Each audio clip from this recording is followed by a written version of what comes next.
Hey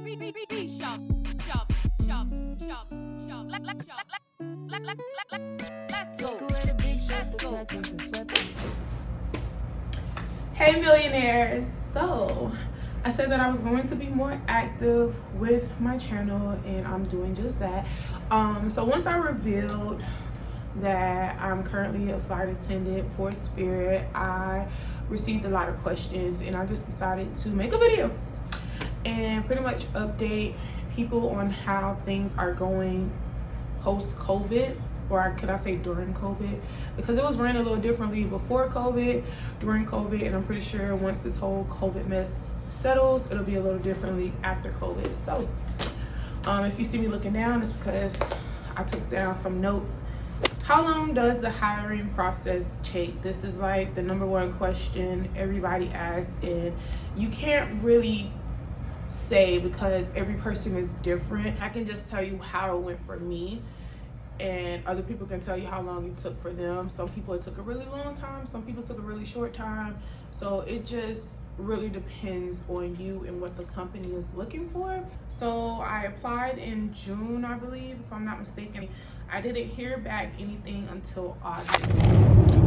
Good morning. So right now I am currently on my way to my face-to-face. I am driving, and you know, you can only, the road is more important always. So I'm excited. I was a little iffy about coming last night because I was just like, I'm not gonna get enough sleep. I have to do this, I have to do that. But I prepared so much that, you know, if it's meant for me, it's gonna happen. I'm really excited. I will definitely let you guys know how it goes once I get out. You're used to like the regular 9-to-5s where like you apply, you'll hear something back within like a week or two. When it comes to aviation or any major career move, I would say give yourself months. And they always say if you don't hear back anything, that's usually a good thing.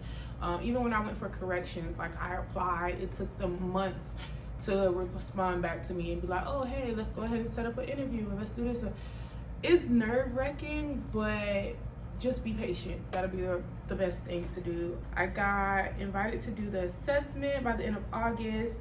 I got invited to my face-to-face, which honestly I feel like once I started getting responses back from the company, everything just went like this. Honestly, oh yeah, I did say that. Honestly, I feel like this is the best time to apply to break into the industry as opposed to pre-COVID, because don't get me wrong, it's still very much so competitive, but I don't think it's as strict to get into, if I could say, because they used to do the whole fishbowl thing and it'd be rounds of eliminations and things of that nature. I feel like I'm jumping ahead, but they don't interview like that at the moment, which I was kind of excited for the rounds of elimination just to see if I'm like really flight attendant material, but we'll get to that. I just said the interview process has changed. Yeah. All right, you guys, so just got back from doing the interview face-to-face. All right, so it was short, sweet, and to the point, which I love that. Just woosah and be yourself. I feel like the more vocal you are with providing a lot of information about yourself without overloading, the better, because they would ask me one question and I feel like I answered about 2 or 3 other questions. Actually, I did, because he was like, well, I already asked you this and you already answered it, but I'm gonna ask you again. So it was pretty smooth. Honestly, the best advice that was given is be yourself. I mean, there's no tricks to it. At first when I was there, I was nervous. I was like, did I wear the right outfit, or did I do this, or did I do that? And I was fine, trust me. Just go in, look presentable, look professional. You can just be you. Like I smile and I talk to people. As long as you're smiling and talking to me, most of the time I have, what do they call it, resting. So RBF, that's what it's called, yeah, RBF. But you just have to know when to turn it on and off, and thank God for face masks. Oh, how interviewing went, since they don't do fish bowls anymore. So pretty much you come in, you check in, you sign in, you show your documents, then you go into this large room. Then they come and they pull your name, like they'll have your resume in hand or whatever paperwork they have in hand. I'm assuming it was my resume. And they call your name, so it'll either be one or two interviewers that call your name, and they take you into a smaller room. In that room, there's like a bunch of tables that was set up, so everybody was all spaced out, but you're being interviewed by that one or two people in front of you. Some of the questions I thought I would have been asked, I wasn't asked. So I was surprised by some of the questions that I was asked. I would say just prepare for any and everything. Like, be knowledgeable about the company that you're applying to. Just have questions to ask your interviewer, and have good answers. And when I say good answers, if they're like, oh, why do you want to become a flight attendant? Please do not say because you want to travel. Like, we all want to travel. And I'm pretty sure about every video that you watch, they're going to all say that. And we're saying it for a reason, because they don't want you to think like this job is for them to pay for you to go on vacations. Because yeah, it's going to be fun. So far, I've been having fun on my trips, but it's some work that goes into it, because it's, at the end of the day, it's customer service. While we were waiting in the large room, there was a guy, he's a current flight attendant, and then there was a lady that was on the HR board or what have you. They were sitting in the front at a table, and they pretty much was like, hey, ask us anything, ask us questions while you guys are waiting. It kind of helped break the tension and get some of the jitters out. They told us about their position. So like I said, have questions for your interviewer. That is the perfect time for you to be thinking of questions. If you don't have any, you can hear somebody say a question, boom, you can use that question. I'll say anytime you're making a career choice or a career move, career change, whatever it is, when you're being interviewed, you need to ask your interviewers questions. I used to, whenever they'll be like, oh, do you have any questions for me? I'm like, oh no, that's all, and just bat my eyes and smile and do a little laugh. But I learned that when it comes to making career moves, you need to have questions, because they need to know that you are interested, you are focused, you know something about the company, you're, Okay, so after the interview, you receive a lot of emails. Well, yeah, you'll receive a lot of interviews if you get the offer. You get a lot of interviews telling you documents that you need to have and things of that nature. So make sure you pay attention to your email, your spam, your junk mail, whatever it is, all of the folders. Just pay attention to them. I will also advise you to do your research when you're applying to these agencies. I keep saying agencies, I'm thinking about corrections, I'm sorry, these airlines, because I applied to just about all of them. I knew nothing about aviation, nothing about the industry. I was just like, I'm gonna apply. I applied. I was applying to Delta, American, Spirit, Frontier, United, Southwest, JetBlue. Like, I was in this group, that group. I was everywhere. I was applying, okay? I knew nothing about commuting. I knew nothing about flight attendant bases. I knew nothing about their schedules and how it worked. Once I actually started applying and I got into these Facebook groups, and I was seeing people talk about certain things, that's what really made me start digging into my research. So not only, yeah, you're gonna apply because you know the name and things of that nature, but also make sure that that name matches your personality and the type of company you want to work for. Because a lot of people, they'll be like, oh, why do you work for Spirit? Why don't you work for Delta? Why don't you work for American and this, that, and third? Trust me, it sounds good, but you got to know what works for you. Like, do I want to commute? Do I feel like having a union is important? Just what does it, their values and their cores line up with your values and your cores when it comes to a position in a company.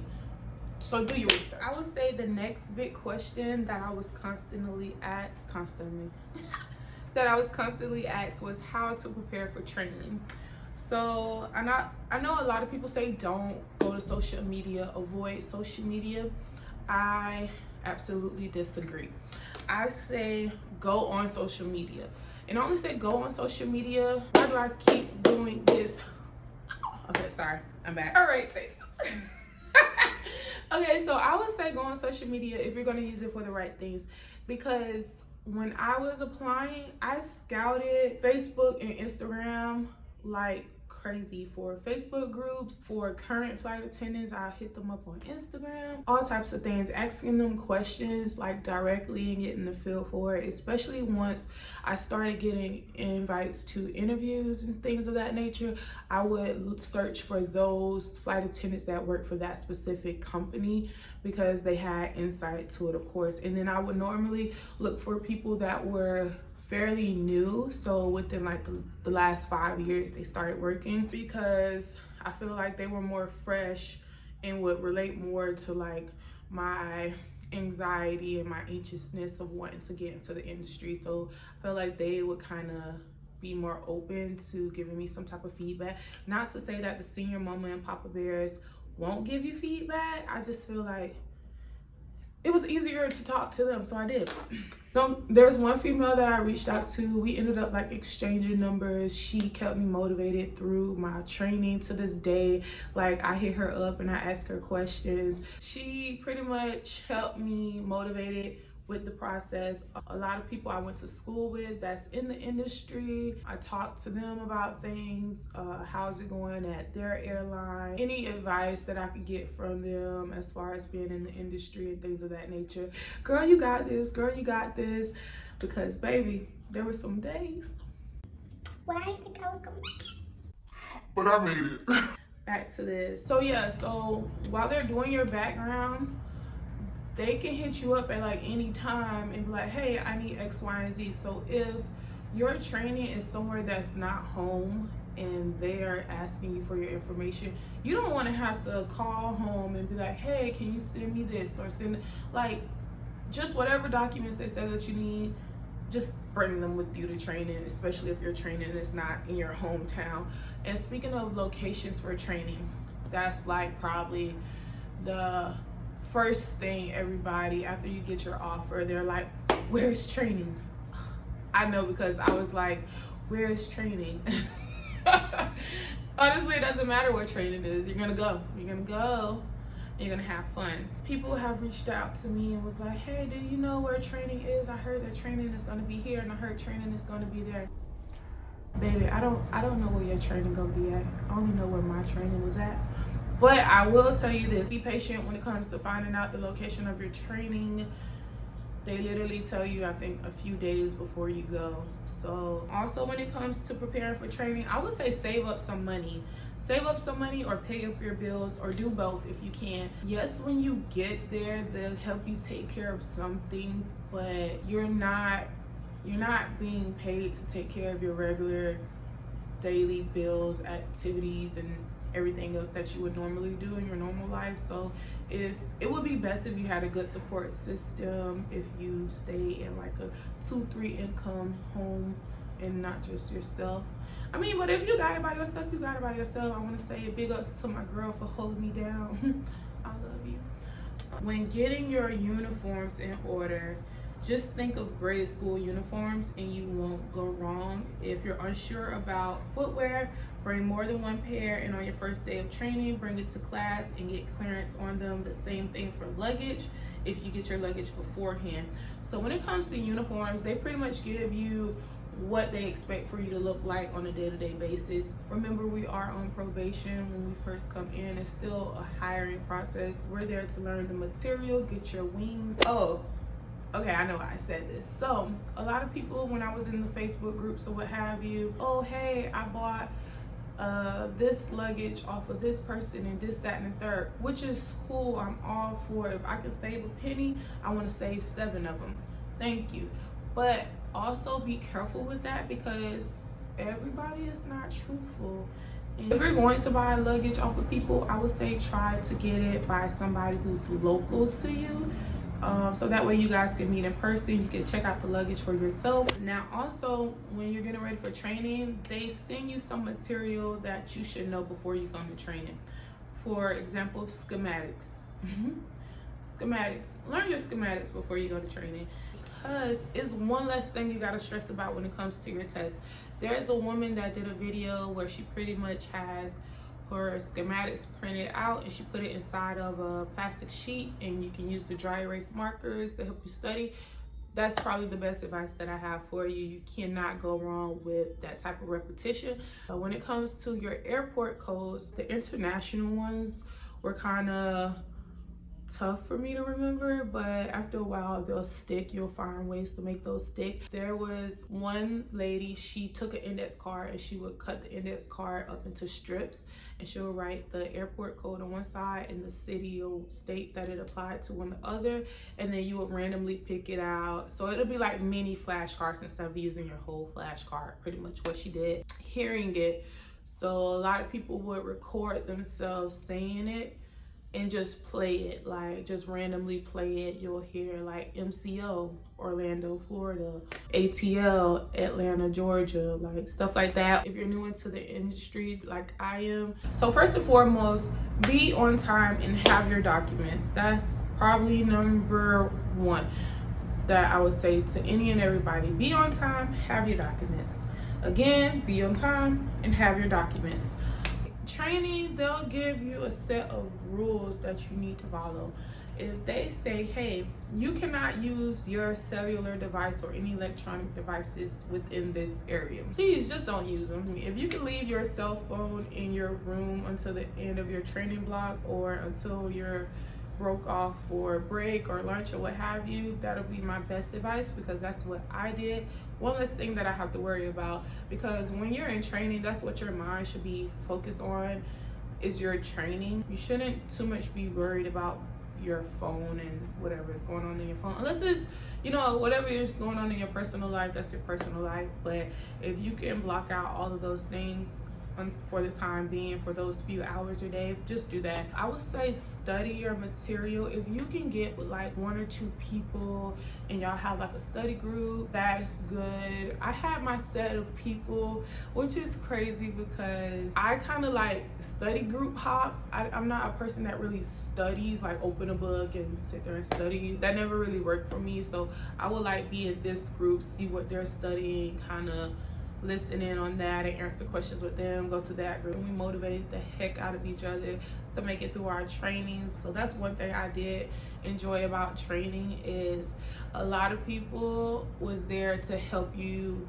excel. So we would quiz each other, people prayed with each other, cried together. You literally feel every emotion you can think of during those 4 weeks. But yeah, don't forget to celebrate your accomplishments. Don't beat yourself up when you make mistakes while you're in training, because that's what you're there for. You're there to be taught how to do your job as best as you can. Don't be afraid to ask for help. Ask for help if you need help. Drills, I would like to say that was hell week for me, because it was literally like drill. At least that's what it feels like. I don't even know if we did that many drills and tests, but you only get so many times you can mess up and try again. I literally almost went home because I messed up on like a simple drill.